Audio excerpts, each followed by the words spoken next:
Hello, friends. This is Chantelle Hoffmann. I am so excited to have you guys join us for another day of cursive class. So what we are looking at today is what I'm calling Classic American Cursive, and that is kind of an umbrella term because there's so many different styles of cursive. In fact, in different languages, in different countries, we've got other different styles of cursive. Many of those of you who may be around my age, which I'm not telling you, may have learned Danelian cursive in school. Those of you who may be a little bit more advanced may have actually gotten to learn something called Palmer cursive. Here is a sample down below of business penmanship. And I've given you some more information here specifically about what is business penmanship, because what I'm teaching you guys is not what the kids are learning in the schools today, because it's not my favorite style of cursive. In fact, one of the pages of your handouts is this phrase right here. And if you've taken any of the classes with the other instructors, specifically Mike, he wrote the same phrase in the Unschul style that he was learning. And I took some time to write this in the style of cursive that we are learning today. And you might notice some things are a little bit different than what we are used to seeing. And that's because I've thrown in kind of a bit of a vintage vibe. So this W looks a little different. These Fs look a little strange. The ends of these T's here, looks like I forgot to cross them, but I didn't. So there's just kind of some fun elements to the style of script that we are learning today that you can pick and choose. You can absolutely choose lots of different variations. But I want to expose you guys to this style of more of a vintage style of cursive, because I feel like there's just a lot of elegance and it looks really refined. So with that said, let's look at, these are some of the basic strokes up here that we're going to be looking at. I'm going to go ahead and number them so that I can reference them later. You guys can do the same if you would like. And this first group is going to focus on this oval shape, right? So if you really wanted to get muscle memory working for you, this would be a great drill. You would just sit there and use your hand. And again, I'm not using my fingers. I'm going round, round, round, round to create that circle. I'm going to zoom in here for you guys. So for our O's, a couple things to keep in mind here is I tend to start right here, kind of where that little dotted line is. And we're going to go following this oval shape, comes around and just has a little exit loop there. Okay, pretty simple. It can connect. Here I've given the example with Oman where it doesn't connect, but if you wanted to connect it, comes around, this loop comes down and goes right into your lowercase letters. Oops, off the screen there, sorry. The one thing we don't want to do with the O's is to cut off the top like that, though stylistically if you wanted to. So that is the O's.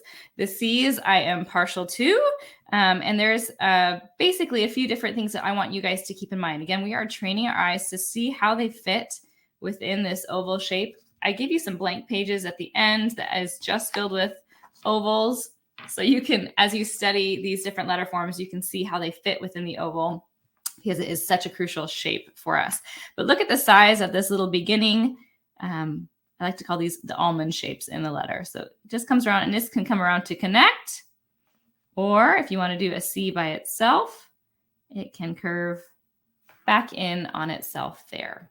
If you remember from the lowercase class, when I do a lowercase a, I do something called a hook top. Let me do it over here to the side so you can see, or that claw top to it, where it comes around and it's kind of got a flat portion to it right there.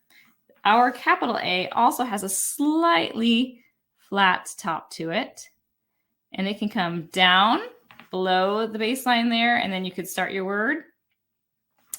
Or as in Austria, you can connect. For the letter E, now I think the E's are tricky because there is a lot going on in this little space, and getting the proportions correct is the most difficult part. So if you don't quite get it right and you go really big on this part, and then you got a little tiny space up here, and then it's coming around, it's just not elegant. Okay, so we don't want E's that look like that. We are going to start with a similar little teardrop shape like we did with the C.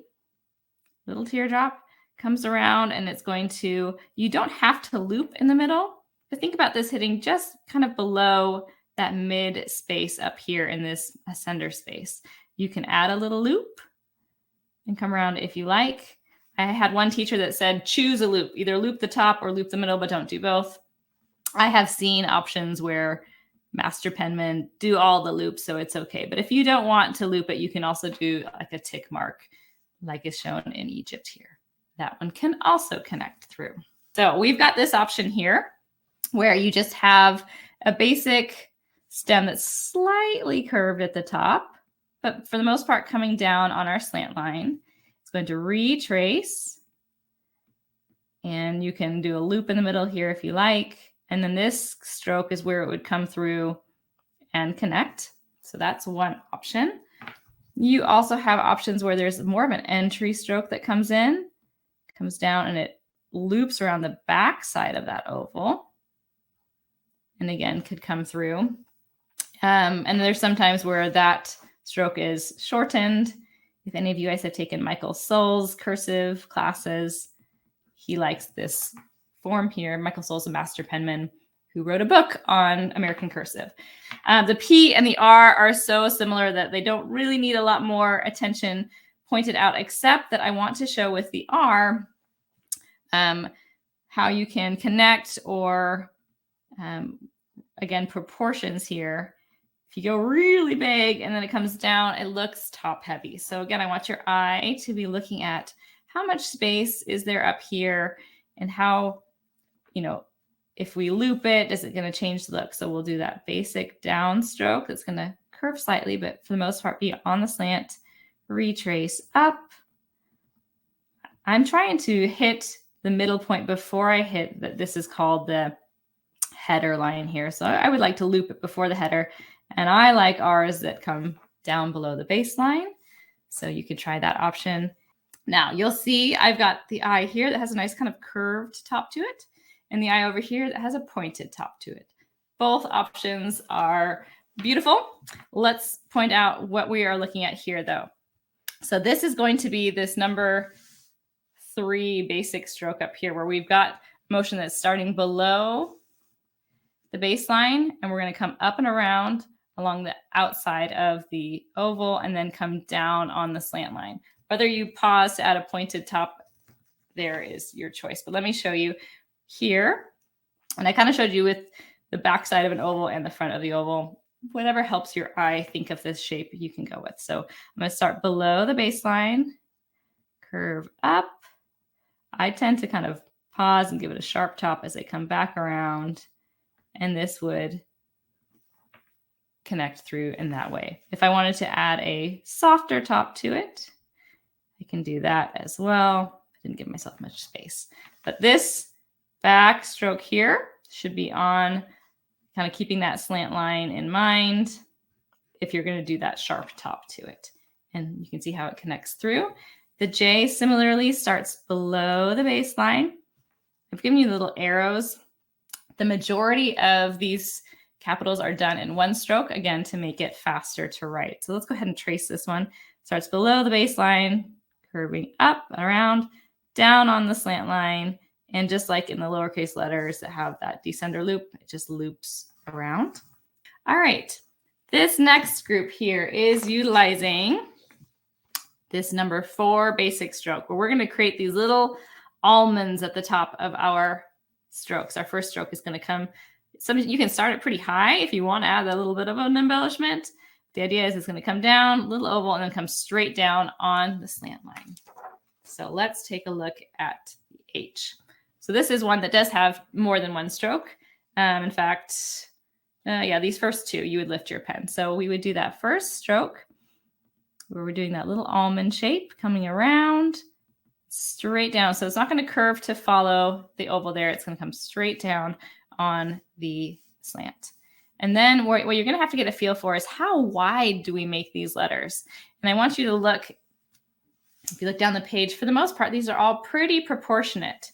So if you look at the H and the K, they're about the same width apart. So we want to keep that in mind. So with the H, the second stroke is going to come with a little curve at the top, but then down along the slant, and it retraces to give a little loop there that can then connect through. I'm not paying attention to the words that I am writing as I connect through, just adding some letters. So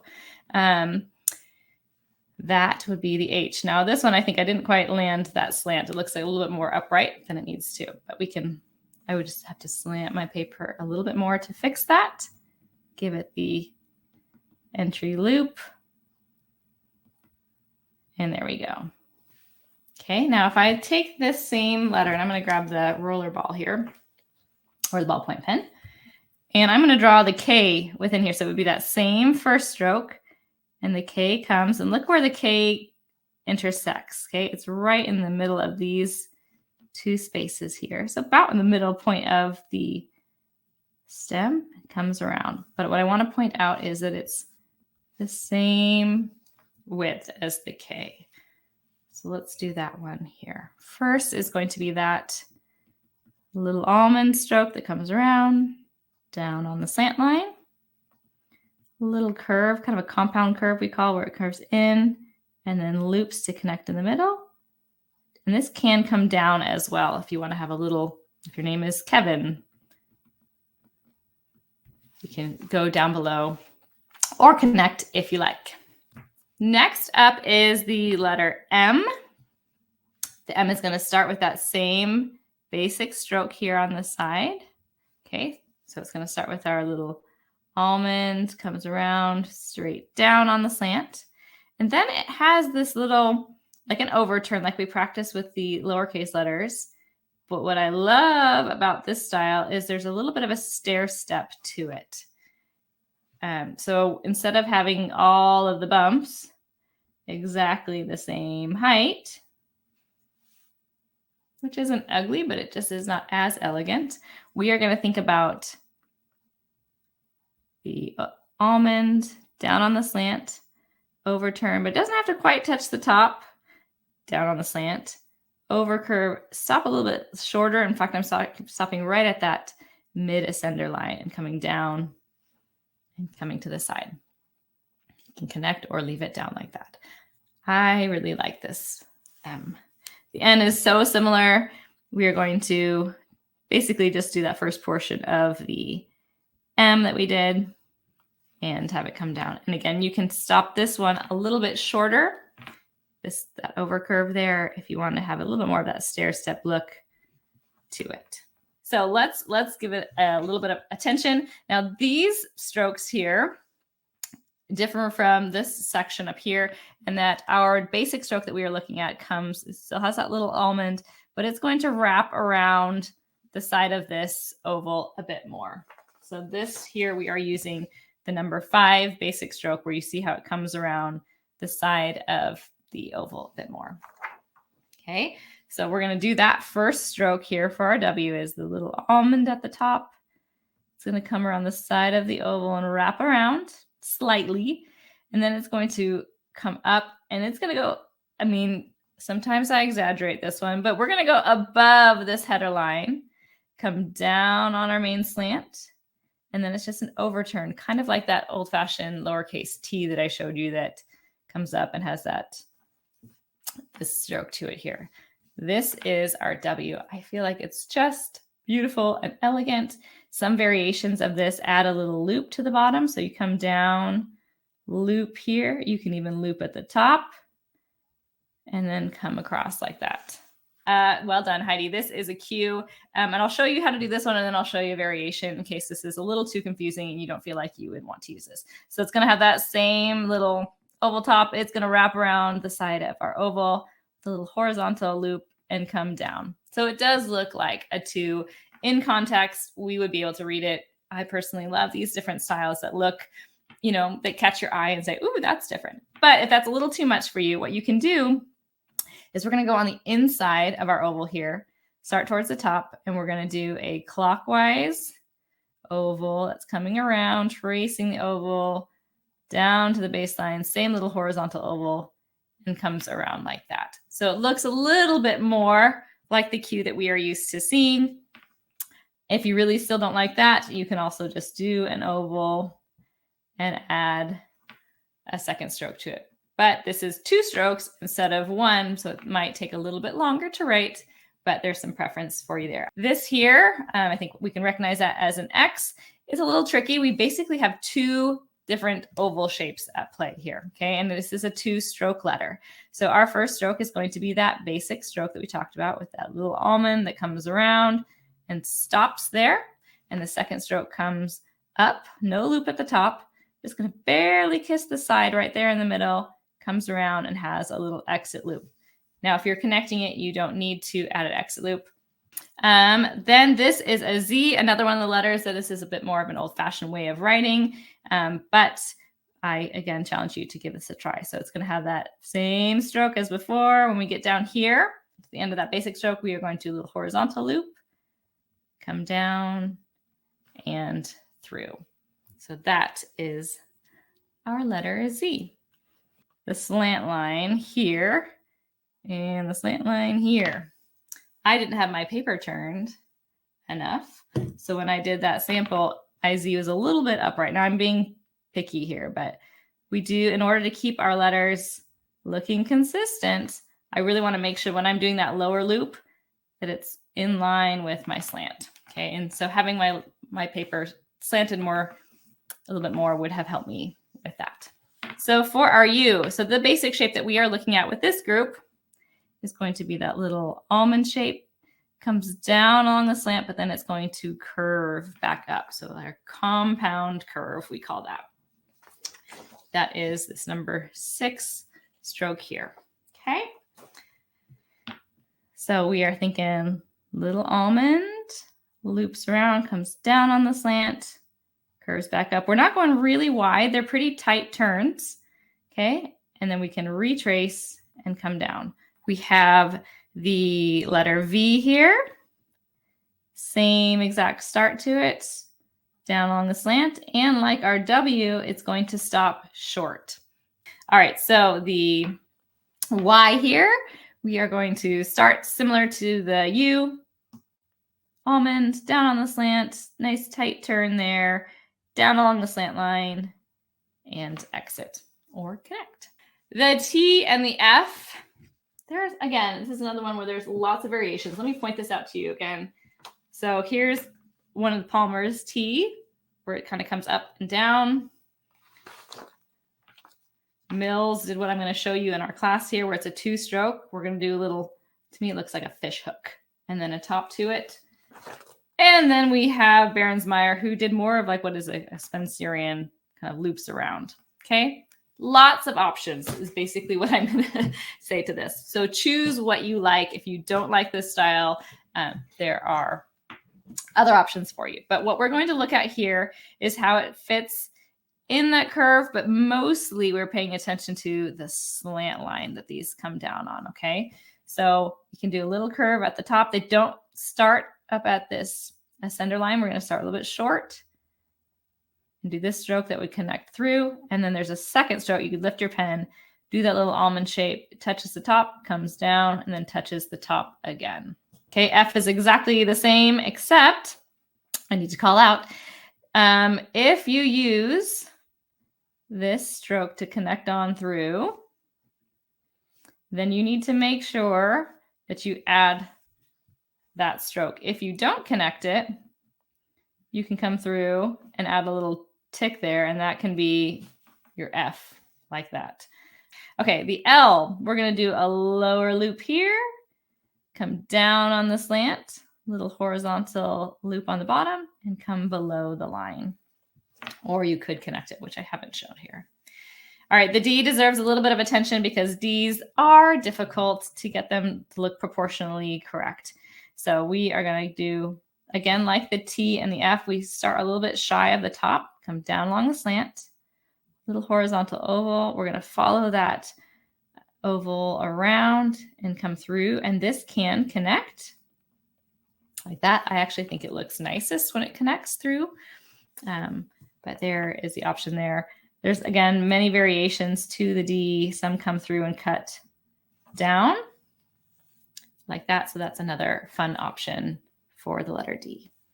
Okay, and quickly I'll show that this is its own little family group here, and they would follow what I'm calling this group 8.